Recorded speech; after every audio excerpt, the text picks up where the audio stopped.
3. 부모의 사랑. 1. 부모의 사랑은 본질의 사랑이다. 자식은 어머니 아버지의 사랑의 실현체요 투입체입니다. 어머니 아버지의 생명의 연장체입니다. 또한 어머니 아버지의 이상의 구현체입니다. 자식을 낳아서 사랑해 본 사람들은 알 겁니다. 그래서 사랑하는 아들에 대해 이는 내 사랑의 실체요 생명의 연장체요 이상의 구현체다, 제2의 나다라고 하는 겁니다. 자식은 사랑과 생명과 이상적 기반에서 태어나기 때문에 부모는 그 자식을 보면 볼수록 사랑스럽고, 보면 볼수록 생명이 약동하고, 보면 볼수록 이상적인 상대로 등장되는 것입니다. 부모가 변할 수 있어요? 부모의 사랑을 혁명하는 것은 역사시대에 없었다는 것을 알아야 합니다. 아무리 혁명이 벌어진다고 하더라도 사랑을 혁명할 수 없기 때문에 사랑은 영원히 존속해야 된다는 말이 되는 것입니다. 그러한 부모, 그러한 사랑의 주체되는 부모가 나를 절대 필요로 하는 것입니다. 유일적으로 필요로 하고 불변적으로 필요로 하고 영원히 필요로 하는 것입니다. 자식은 왜 부모를 그리워해요? 거기에 나의 사랑의 집이 있기 때문입니다. 부모의 사랑을 왜 존중시하느냐? 보답을 바라지 않고 희생하기 때문입니다. 거기에는 어떤 결과를 바라지 않는 것입니다. 그것으로 만족하고 그것으로 다 행복하다는 겁니다. 주는 것으로서 행복하다는 것입니다. 모든 것이 받는 것으로서 행복한 것이 아닙니다. 주는 자가 받는 자보다 복이 있습니다. 왜 복이 있느냐? 하나님 편을 대신할 수 있기 때문입니다.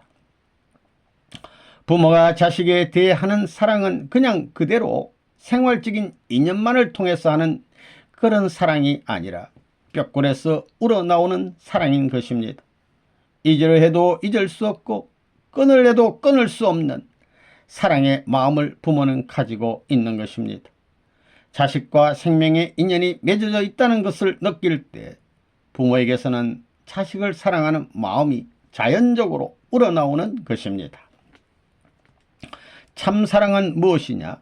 위하는 사랑인데 주고는 그냥 잊어버리는 것입니다. 새삼스럽게 준 것을 기억하지 않습니다. 또한 아무리 부어주어도 지치질 않습니다. 70이 된 아들 보고 얘야 차 조심해라 라고 해도 어색하지 않고 몇십 년 동안 그 말을 수없이 되풀이했다 하더라도 실적나거나 지치는 법이 없습니다. 타락한 세상의 부모가 이렇거늘 허물며 본질 세계에서 하나님의 사랑을 주고받을 때 지칠 리가 있겠습니까? 부모는 자식을 사랑하는데 자기를 주장하지 않고 자기가 없는 자리에서 자식을 사랑하는 것입니다. 부모는 고난을 가지고 언제나 당당한 자리에서 자식을 사랑하는 것이 아닙니다.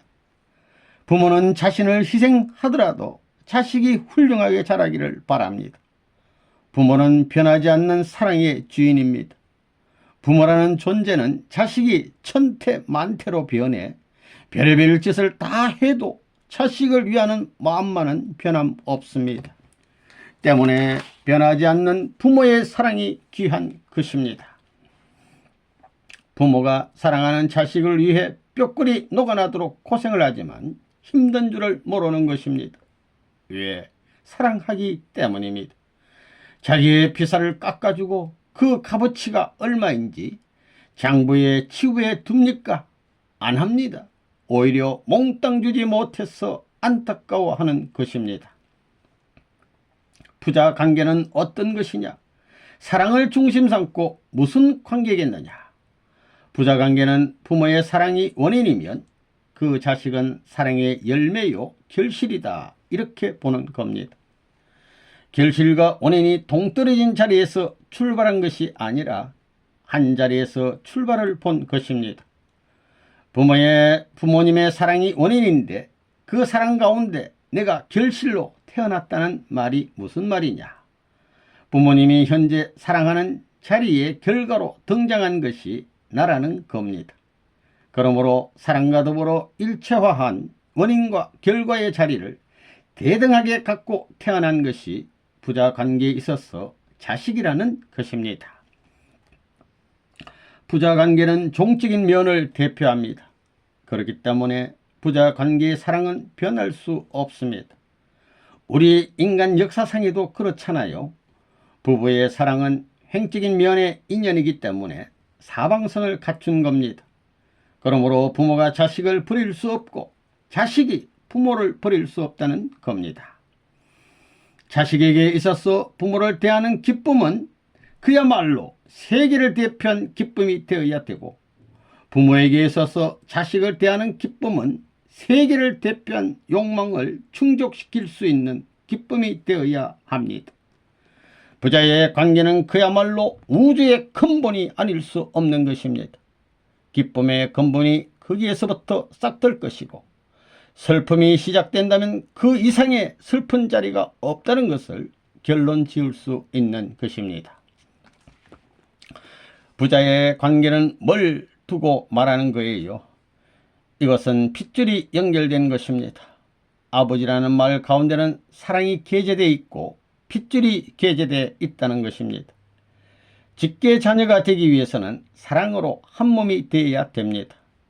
핏줄로 연결되어야 합니다. 피는 생명을 구성하는 것입니다. 부모님의 전통을 이어받은 생명을 지니는 겁니다. 무엇에 의해서? 사랑에 의해서. 내가 어디서부터 태어났느냐?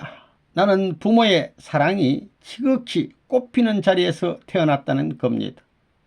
꽃이 피는 데는 아름답게 피고 아름답게 필 뿐만이 아니라 향기가 풍기고, 그 향기는 어머니 아버지도 좋아하고 하나님도 좋아하고 만우주도 좋아하는 이상적인 꽃으로 필 수 있는 그런 가운데에서 내가 태어났다 이겁니다. 우주를 종합한 남자요 여자로 태어난 그 어머니 아버지가 사랑의 꽃을 피우는 그 자리에, 기쁨의 자리에서 하나의 씨로 심어진 것이 자녀인 것입니다. 나는 누구냐? 부모의 사랑의 출발 근원에 동참한 자인 것입니다. 이것은 원인과 결과가 한 곳에서 출발했기 때문에 떼려야 뗄 수 없습니다. 원인적인 부모의 사랑과 결과적인 내 생명의 사랑의 근원은 하나입니다. 그런 의미에서 볼 때 사랑을 중심 삼고 부자 일신이라는 말이 가능하다는 것입니다. 사랑을 빼놓고는 일신이나 일체라는 말이 있을 수 없습니다. 나는 복중에서부터 부모의 사랑을 받았습니다. 내가 사랑의 본질로 말미암아 복중에 잉태된 그 시간에서부터 부모의 사랑과 모든 관심이 집중하게 되어 있습니다. 왜 그러냐? 사랑의 결실이기 때문입니다. 그래서 사랑으로 태어나 사랑에서 생명의 인연을 이어받아 가지고 사랑을 받으면서 가지고 상대를 맞을 수 있는 때가 되면 상대를 취하는 겁니다. 부자의 관계는 어떤 무엇으로도 깰 수 없습니다. 원자탄으로도 깰 수 없습니다. 절대로 깰 수 없고 헤어질 수 없고 버릴 수 없는 관계입니다. 부모와 자녀의 인연은 끊을래야 끊을 수 없다는 겁니다. 내 사랑과 내 생명의 주체성을 가진 것이 자녀이기 때문에 이걸 끊으면 나를 부정하고 내 생명을 부정하는 자리에 서게 되므로 사랑의 결실을 부정할 수 없다는 것입니다. 그러므로 부모는 자식을 위해서 생명을 버릴 수 있다는 논리를 찾을 수 있는 겁니다. 부처끼리 살면서 아무리 재미있게 사랑한다 해도 자식이 없는 부부가 행복한 부부예요. 자식이 있는 부부가 행복한 부부예요. 자식이 없는 것은 미완성품입니다. 미완성 부부라는 겁니다. 그런가요? 안 그런가요? 부모가 자식을 사랑하는 것은 칠 법이 없습니다. 칠 수 없다는 것입니다. 우주가 보호하게 되어 있습니다. 그것을 알아야 됩니다. 사랑하는 부모가 사랑하는 자식을 안고 좋아하는 그 자리는 이 우주의 법이 공격할 수 없고 보호하게 되어 있다는 겁니다. 이것을 몰랐습니다. 자식이 병자가 되어 있고 병신이 되어 있을 때에는 높고 깊은 부모의 심정은 그 병신 자식에게로 흐르는 게 원칙입니다. 그게 틀렸어요. 그런 불구자의 심정은 계곡과 같은 것입니다. 부모의 심정은 꼭대기의 큰 자리와 같습니다. 그러한 부모의 심정이 꼭대기로부터 그 깊은 골짜기로 흘러갑니다. 자식을 위하는 부모의 품에는 나쁜 것이 없습니다. 옷이 누더기면 누더기일수록, 비참하면 비참할수록 그것이 눈물의 깊은 골짜기를 파 내려가고 있다는 겁니다. 여러분, 아기가 똥 싸는 걸 부끄러워한다면 어떻게 되겠나요? 똥을 싸놓고 오줌을 싸놓고도 부끄러워하지 않고 어머니가 똥 치우는 것을 보고 벌쩍벌쩍 웃고 있습니다. 그게 얼마나 순진해요. 그것은 사랑에서만 가능합니다. 사랑에서는 추한 게 없다는 것입니다. 다 극복할 수 있습니다. 품 안에서 젖을 먹여 키우는 어머니의 간절한 마음, 자식이 똥 싸고 오줌을 싸서 냄새가 나더라도 사랑으로 그 환경을 잊어버릴 수 있는 것이 부모의 마음입니다. 타락한 부모가 자식을 생각하는 마음도 그러하거늘 하물며 사랑의 주체 되시는 하나님께서 본인의 심정을 통해 아담과 헤아를 사랑하고 싶었던 그 마음이 얼마나 간절했겠습니까? 한번 깊이 생각해 봐야 합니다. 부모의 마음은 죽어도 부족함을 느끼고 사랑하고도 덜 사랑한 것이 있지 않겠나 하여 더 사랑하고 싶은 마음, 죽고 나서 섭섭하고 안된 마음, 이란 것이 있기 때문에 영원한 사랑과 통하는 본질에 속할 수 있다는 것입니다. 이것이 사랑의 출발의 전통적 동기입니다. 부모가 이혼하는 것은 칼로 자식을 절반으로 가르는 것과 마찬가지입니다. 그것은 우주의 공법이 허락하지 않습니다. 이를 거역하는 부모는 어디를 가든지 화를 받고 불행이 따르지 행복해질 수 없다는 것입니다. 아기가 배가 고파오면 어머니의 젖이 불어납니다. 젖이 불어가지고 아파하면 안 조이는 데가 없습니다. 배고파하는 아이를 안고 젖을 먹이는 어머니의 기분이란 말로는 표현하기 어렵습니다. 불었던 젖이 줄어들면 어머니는 시원하고 기분이 좋아집니다. 그건 어머니가 아니고는 모릅니다. 또 아기가 쪽쪽 빨아먹으면서 젖을 만지는 걸 볼 때는 사랑이 듬뿍 우러나는 것입니다. 자식을 가진 어머니는 남편과 자식 중에 누구를 죽음의 자리에 내놓겠냐고 묻게 되면 그 어머니가 진짜 자식을 사랑한다면 남편을 죽음의 자리에 내놓으면 내놓았지 자식은 안 놓겠다고 하는 겁니다. 남편들이 들으면 섭섭할 수도 있습니다. 요즘 세상 같으면 그거 뭐 자식이야 죽으면 또 낳으면 되지 않느냐고 하지만 그것은 부가 조건이고 원칙을 따지고 들어가 순서가 어떻게 돼 있느냐 하면 부부라는 것은 횡적이요 맨 나중에 생겨나는 것입니다. 그래요? 안 그래요? 사랑의 역사가 그렇다고요. 사랑의 역사가. 본연의 사랑이 도대체 뭐냐? 그것은 부모가 자식을 위해서 생명을 바칠 수 있는 그게 사랑입니다. 자기 생명을 넘어 사랑한다는 것입니다. 왜 그래야 되느냐? 본래 이 우주가 창조된 것은 생명 때문이 아닙니다. 사랑 때문에 지어졌기 때문에 사랑이 먼저입니다. 그렇기 때문에 사랑에 부합될 수 있는 생명이지 생명에 사랑이 부합되는 것이 아니다. 그 말입니다. 그렇기 때문에 진정한 사랑은 생명을 희생해서 생명을 넘어서 사랑하는 것입니다. 그게 하늘의 사랑이요 우주와 통할 수 있는 사랑이라는 것을 알아야 된다는 것입니다. 연어의 일생을 보면 연어는 알을 낳고는 죽습니다. 그런데도 알을 베기 위해서 숭놈 암놈이 그저 하나 되어 그거 보면 죽을 날을 정한 사형수의 입장에서 부부가 사랑하는 이상의 사랑을 하지 않느냐 이겁니다. 암놈이 알을 낳게 되면 숭놈은 땅을 파서 보호해 줍니다. 그야말로 이상적인 한 쌍입니다. 그리고 알을 낳게 되면 죽는 겁니다. 죽어가는 암놈 수놈들이 여러 가지 모양을 볼 때 참으로 큰 충격을 받습니다. 그래가지고 그 어미의 몸은 새끼들의 먹이가 되는 것입니다. 창조주가 있다면 왜 그렇게 만들었을까요? 그걸 보면 새끼가 얼마나 중요한가, 사랑이 얼마나 중요한가 하는 걸 알 수 있습니다. 사랑이 최고의 것이요 새끼가 최고의 것이라는 걸 보여주기 위한 하나의 표본으로 연어를 만들었을 것이라는 이론은 지극히 당연한 말입니다. 연어의 일생은 참 놀라운 인간의 교제입니다. 3.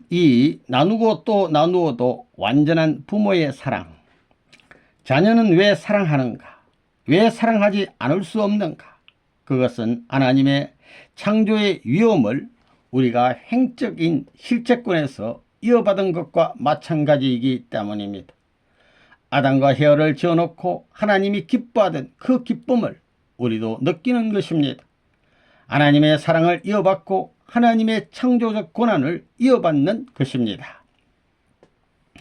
자식을 많이 키워본 부모는 무엇인지 모르게 사랑의 심정이 넓고 크고 깊은 것을 엿볼 수 있습니다. 자식을 많이 기른 사람은 악한 원수도 칠 수 없는 것을 스스로 느낄 줄 아는 사람입니다.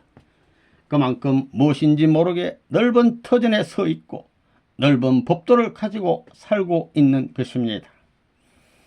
아기가 태어나면 어머니의 사랑과 전파를 따라 자동적으로 젖꼭지를 찾아갑니다. 처녀이든 미녀이든 상관없이 어머니면 그만입니다. 이것이야말로 조화무성하고 거룩한 모습인 것입니다. 사람은 사랑으로 태어나서 사랑을 받으면서 큽니다. 나라는 존재는 부모의 사랑의 열매인 것입니다. 어머니 아버지의 사랑이 어떻다는 것을 실제 열매로 보여주는 것이 나입니다. 부모님은 사랑의 열매인 나를 사랑하지 않으면 안 됩니다. 그 열매를 통해서 무한한 사랑이 다시 열매 맺는 것입니다. 개인적 사랑, 가정적 사랑, 종족적 사랑, 세계적 사랑, 우주적 사랑, 그리고 본질적 하나님의 사랑까지 연결될 수 있는 길이 여기에 있다는 것입니다. 나는 부모 앞에 둘도 없는 사랑의 동참자요 동반자입니다. 사랑을 가지고 어머니 아버지와 대등할 수 있고 대등한 자리에 올라갈 수 있는 것입니다. 그것이 사랑의 특권입니다. 부모는 참되게 사랑하는 아들, 딸에게 자기의 모든 것을 상속하려고 합니다. 우주의 상속은 사랑의 전통상에서 동등한 사랑의 가치적 위치를 찾게 될 때 모든 것을 마음 놓고 100% 상속하게 돼 있는 것입니다. 그래서 부모는 효자를 원하는 것입니다. 효자란 부모의 영원한 사랑의 동참자로 사랑의 상속을 이어주는 것입니다. 사랑으로 태어난 아기가 무슨 짓을 해도 밉지 않고 마냥 좋은 것은 그 아기가 자기의 피와 살로 그리고 사랑으로 만들어진 분신체이기 때문입니다. 오줌을 싸고 똥을 누고 코를 흘려도 마냥 귀엽고 사랑스럽기만 한 것입니다. 그것들 속에는 사랑이 젖어 있기 때문입니다. 부모와 자식 간의 사랑은 부모로부터 옵니다. 우리는 태어나면서부터 부모의 사랑을 받습니다. 부모의 사랑을 받고 성장하여 횡적인 부부의 사랑을 하게 되고 부부의 사랑이 계속되기 위해서는 또 자녀를 낳아 사랑해야 합니다. 부모는 자녀가 있어야만 참된 사랑을 느낄 수 있습니다. 형제끼리의 사랑만으로는 부모의 사랑이 어떤 것인지 모릅니다. 다시 말해서 부모로 시작해서 한 바퀴 돌아 부모로 돌아가 봐야 그 사랑을 알게 된다는 것입니다. 나에게는 어머니, 부모의 사랑줄과 이상줄이 연결되어 있는데 이 줄은 누구도 끊을 수 없습니다. 오히려 우주의 모든 힘이 이를 옹호하고 있습니다. 그러므로 내가 어딜 가든지 부모는 따라오게 됩니다. 저 영계까지도 부모는 언제나 함께하려 합니다. 때문에 부모가 동행하는 것을 싫어하는 것은 죄입니다. 따라서 우리는 부모님을 자기 몸같이 생각하고 사랑하고 효도하는 것이 인간에게 최고로 가치 있는 일이라는 것을 알아야 하겠습니다. 우리가 태어나게 된 것은 부모의 사랑에서입니다. 부모의 사랑에서 접붙여서 나온 겁니다. 생명의 연결을 말하기 전에, 핏줄을 말하기 전에 사랑으로 말미암아 핏줄이 이어지고 생명이 이어진 것입니다. 나라는 것이 왜 귀하냐? 생명을 가졌기 때문에 귀한 것이 아니라 부모의 사랑에 동참했기 때문에 귀한 것입니다. 사랑은 부모가 했지만 사랑의 열매는 나입니다. 시작과 결실을 지니고 태어난 것이 바로 나이기 때문에 귀한 것입니다. 참된 부모는 사랑의 전통을 계승시키기 위해서 애쓸 것입니다. 그것은 동양인이든 서양인이든 마찬가지입니다. 종족을 초월해서 모든 부모들이 세우려고 하는 것이 보편적인 사랑의 전통입니다. 사람은 누구나 자신의 가정을 온전히 화목하게 결합하고 행복하고 평화로운 삶을 영위하고자 합니다. 동서양을 막론하고 모든 사람들은 그러한 인생을 갈망합니다. 이러한 경우에 전통은 본질인 것입니다. 왜냐하면 전통만이 미래와 연결되어 있기 때문입니다. 부부간의 사랑과 부자지간의 사랑 중에 어느 것이 크냐? 서양 사람들은 부부간의 사랑이 크다고 생각합니다. 그러나 그렇지 않습니다. 부부간의 사랑보다 자식을 위하는 사랑이 더 큽니다. 부부끼리의 사랑에는 나를 사랑하지 않는다고 싸움이 벌어지지만 부모와 자식 간에는 사랑해야 한다고 싸움이 벌어집니다. 부자의 사랑이 중심이요 종적인 것으로 하늘의 법도에 가까운 길을 따라가기 때문입니다. 따라서 위하는 사랑이 위해주는 사랑이 보다 참된 사랑에 가깝다는 것을 우리는 찾을 수 있습니다. 아무리 강한 남자도 아무리 독한 여자도 그 사랑 앞에는 고개를 숙인다는 것입니다. 부모가 귀한 것은 자식을 위해 주기 때문입니다. 그래서 바꿔치는 겁니다. 부모가 나이 많아지면 어린애가 되는 겁니다. 옛날에는 부모가 자식의 선생이 되었지만 나이가 70, 80이 되면 부모는 도리어 아기가 되는 겁니다. 그는 자식이 아버지를 대신하는 것입니다. 자식은 부모가 자기를 키워줬던 것처럼 그 부모를 사랑해야 된다는 것입니다. 그것이 천지의 이치입니다.